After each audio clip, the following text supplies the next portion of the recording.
Canada had many changes. Learning the past. Perfect tense.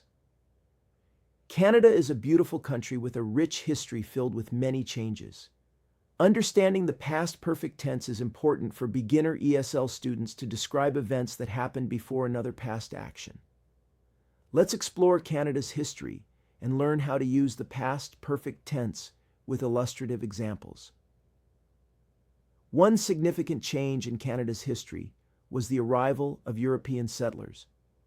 By the time Christopher Columbus arrived in the Americas in 1492, Indigenous peoples had already been living in Canada for thousands of years. We use the past perfect tense to show that the Indigenous peoples had been living in Canada before the arrival of European settlers. Another important event in Canadian history was the construction of the Canadian Pacific Railway. The railway was completed in 1885, connecting the eastern and western parts of Canada. By the time the railway was completed, Canada had already become a country in 1867. We use the past perfect tense to show that Canada had become a country before the completion of the railway.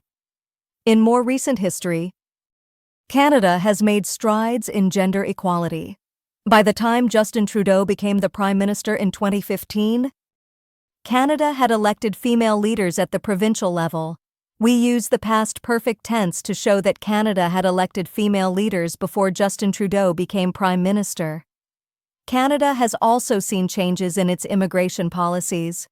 By the time the 1967 Immigration Act was passed, Canada had already established itself as a multicultural society. We use the past perfect tense to show that Canada had established itself as a multicultural society before the passing of the 1967 Immigration Act. In conclusion, Canada has had many changes throughout its history, and learning the past perfect tense is essential for ESL students to accurately describe these events. By using the past perfect tense, we can highlight the sequence of events and show the relationships between them. Keep practicing the past perfect tense to improve your English skills and deepen your understanding of Canada's history.